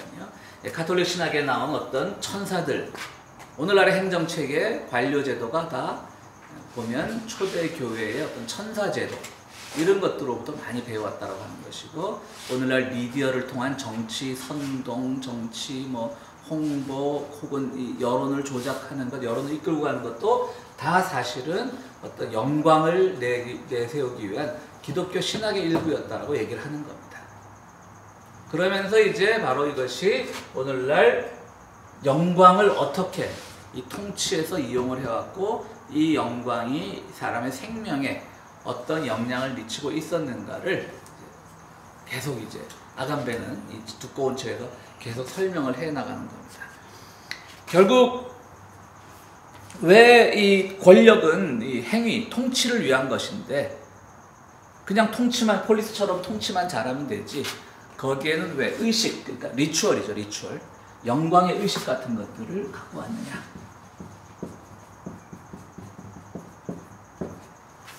결국 이것이 이 책에서 주장하는 거고 오늘날은 히틀러 때는 참 수만 군중이 하이 히틀러 하는 그런 리추얼, 그것도 일종의 의례잖아요, 의례. 그걸 했다면 오늘날은 그것이 미디어나 이런 것들에 의해서 선동되고 있는 똑같은 방식이라고 보는 거죠.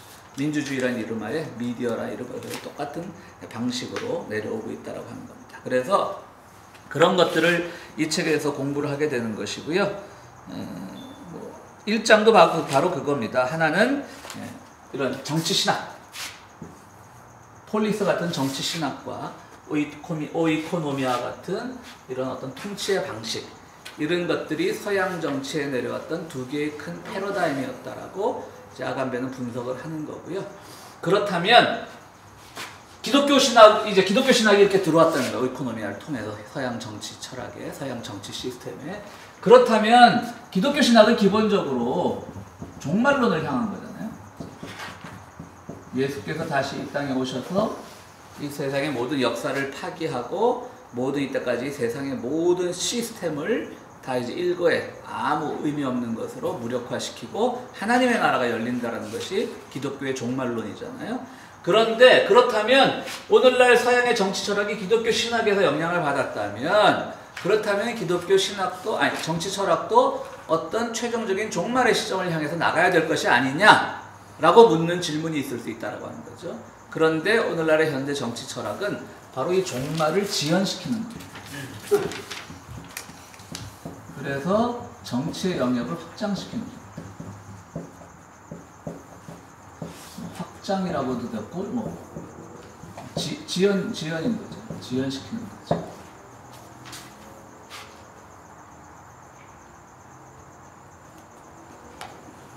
이러면서 현대 정치가 사실은 기독교 신학의 영향 아래에 있으면서 기독교 신학과는 서로 상충하는 개념으로서 오히려 종말의 영역을 지연시키면서 오히려 그들의 영역을 확장시켜 나갔던 것이고요. 그러면서 그 지연의 과정에서 여러분들 1장을 읽어보신 분들은 아시겠지만 결국은 이 페테르존이라고 하는, 사실은 기독교 신학에서 별로 저희도 처음 들어본 이름이 있는데요. 페테르존이라고 하는 신학자입니다.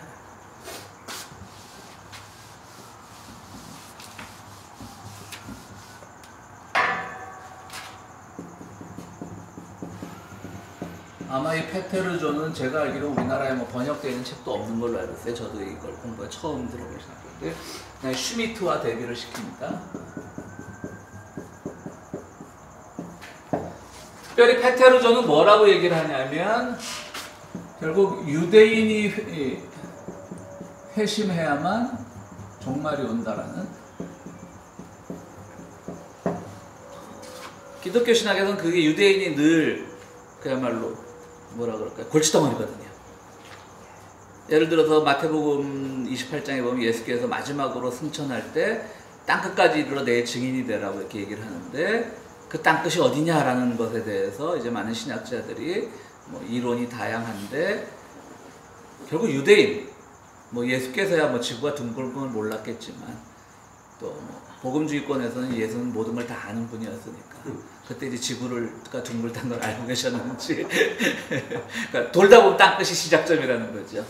그러다 보면 결국 유대인의 회심까지가 돼야만 이제 그 예수께서 재림을 한다, 뭐 그까지 땅끝까지 전파를 해라, 뭐 하여튼 여러 가지 해석들이 다양한데, 이제 페테르존이라고 하는 이 사람도 유대인의 회심이 있어야만 종말이 온다라고 하는 그 생각을 이제 가지고 있던 사람이었던 거예요.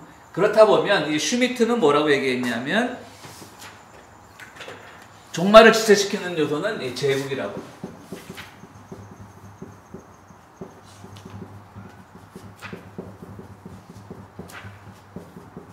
제국이라고 봤던 거예요. 그 제국은 뭐 로마 제국일 수도 있고,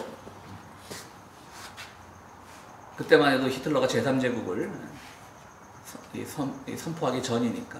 어쨌든 이 땅의 정치적인 시스템이 예수의 재림 혹은 종말을 막는 것이었다면, 페테르존이라는 신학자는 유대인의 회심이 돼야만 종말이 오니까 유대인의 회심이 굉장히 중요했던 사건인 것이죠. 이 두 사람이 이런 차이가 있게 되는데, 여기서 페테르존은 결국 이 유대인의 문제를 가지고 끝까지 고민을 하게 되는데요. 놀랍게도 이제 이걸 보면 뭐가 해석이 되냐면요, 결국 히틀러가 유대인을 죽인 거는 종말을 지연시키기 위한 거였던 거죠. 그렇게 해석이 되는 거죠. 재밌죠? 근데 그게요, 좀 웃으시지만 히틀러도 바보가 아니고 정신병자가 아닌 이상 단순히 뭐 유대인에 대한 반감으로만 그런 짓을 하지 않을 거예요. 나름 자기가 이 땅에서 어떤 영광을 누리는 통치 권력, 하나님 나라에 필적하는 그런 지위에 오르고 싶었을 거라고요. 그런데 이들이 직접적으로, 슈미트는 어느 정도 뭐 히틀러에게 도움을 줬지만 페테르존이라는 사람은 좋게 얘기하면 순수한 신학자였단 말이죠. 그런 점에서 이들이 그 당시에 가지고 있던 이런 논리들이 결국 히틀러에게 영향을 미치지 않았을까, 그런 생각을 해볼 수가 있는 겁니다. 그러니까 결국은 그 영광이라고 하는 것들을 위해서, 영광이라고 하는 것은 어떤 정치 철학에 있어서 그들의 아주 좋은 통치 수단이 되는 건데, 그 영광을 위해서 쉽게 얘기하면 그 영광을 세속화시킴으로써, 히틀러의 것을 만듦으로써, 혹은 오늘날 트럼프의 것을 만듦으로써, 박근혜의 것을 만듦으로써 정말 이루어져야 될, 기독교 문명 역사로 보면 정말 이루어져야 될 종말의 역사를 지연을 시키고 그 영광의 자리에 자기가 앉는, 소위 말하는 뭐 민주주의 지도자가 되었던 혹은 히틀러 같은 지도자가 되었건 간에 그들이 앉는 그런 것을 계속 유지해왔기 때문에 결국은 종말은 지연될 수밖에 없고, 영광이라고 하는 것은 어떤 인간의 생명을 옥죄는 그런 어떤 통치 수단이 되었다라고 하는 것. 그렇게 이제 책을 시작을 하게 되는 거죠. 그러니까 뭐 말씀드렸듯이 너무 이런 것들이 어떻게 보면 너무 꿰맞추기, 아간벤이죠, 그죠? 약간 꿰맞춘다는 느낌도 없잖아 있습니다, 솔직히 말해서. 그런데 이제 그 꿰맞추는 건 우리가 일단 좀 접어주고요, 받아주고, 연구 많이 했다, 고전 문화를 많이 공부했다, 일단 접어주고 그가 하고자 했던 말, 오늘날에 우리가 갖고 있는 민주주의도 따지고 보면 히틀러나 별반 다를 바가 없다, 그럼 그렇게 해서 그가 얻고자 하는 결론은 뭐냐? 그럼 우리는 이제 다음의 통치 시스템 혹은 뭐 생명 정치가 되었든 뭔가를 어떻게 모색해 나갈 것이냐를 같이 고민하자는 거죠. 근데 오늘날 많은 사람들, 우리가 말하는 뭐 진보라고 하는 사람들, 좌파라고 하는 사람들, 조금 더 앞서가는 생각을 가졌다라고 하는 사람이 어디서 머물러 버리냐면 그냥 여기서 머물러 버리는 거예요. 딱 조선일보 수준에 머물러 버리는 거예요. 그리고 우리는 질서를 잘 지키는 사람이야, 법을 잘 지키는 사람이야, 우리는 북한보다 자유로운 사회야, 뭐 이런 논리에 우리가 머물러 버리면 오늘날 민주주의 제도가 가진 그런 모순을 발견하지 못한다라고 하는 거죠. 일단 그거부터 한번 뒤집어 보자는 거죠. 그럼 거기서 결코 이들은 그러면 독재로 가야 된다 이런 말은 결코 하지 않죠. 반면에 그런 위험성은 있죠. 민주주의가 위기라면 우리 이분법적으로밖에 생각하지 못하는 그런 한계가 있다 보니까 민주주의 한 독재지 이렇게 생각할 수밖에 없으니까 슈미트가 생각지 않았지만 히틀러라고 하는 괴물이 어느 정도 봉사를 했던 것처럼 사실 그런 위험도 없지 않아 있어요. 그래서 아까 말했던 지잭 같은 사람들도 많이 비판을 받는 거죠. 트럼프가 돼가지고 한번 망해봐라. 이건 사실은 자기는 안 망할 거니까 남들한테 한번 당해보라는 건강의 필요성을 알기 위해서 한번 암에 걸려봐라 뭐 이런 비슷한 논리. 예, 그렇지만 그런 물론 위험성도 있지만 한편으로는 그럼 우리가 지금 자꾸 여기 속지 말자는 거죠. 거기 말하는 지성인들이, 인텔리들이, 엘리트들이, 진보들이 야 민주주의가 그래도 최고잖아 라고 하는데 속지 말자는 거죠. 그것도 보면 다 초록이 동색이고 55 백보고 그런 얘기를 지금 이제 하고 싶은 겁니다. 그러면서 그 과정에서 영광이라고 하는 것들, 히틀러의 이런 의식들 혹은 오늘날 미디어에 의해서 조장되는 그런 정치적인 것들 이런 것들이 다 어떤 영광의 시스템 속에 들어가는 거죠. 왕국과 영광. 그걸 이제 공부를 한번 해보게 된다라고 하는 겁니다. 질문들 있으십니까? 어디까지 하죠 뭐. 수고들 하셨습니다.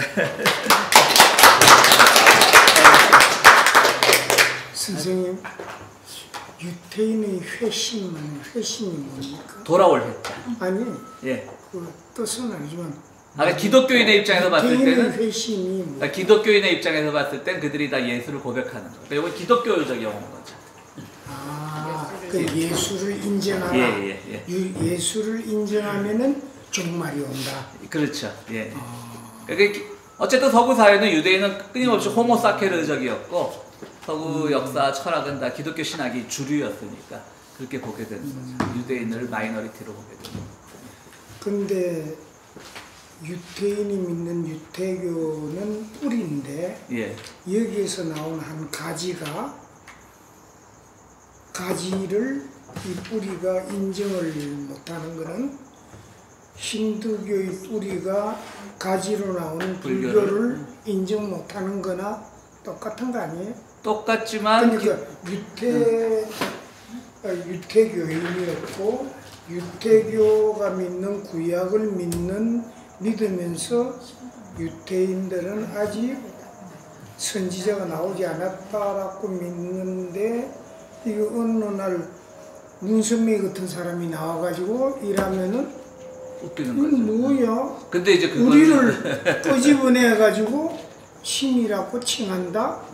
하나님의 아들이라고 칭한다? 이러면은 유태인이 과연 이거를 그래 너 맞아 하고 포용할 수 있을까요? 못해요. 가능성 전혀 없죠. 그러니까 유태인의 회심도 가능성이 회심이 없죠. 없으니까 종말은 없다.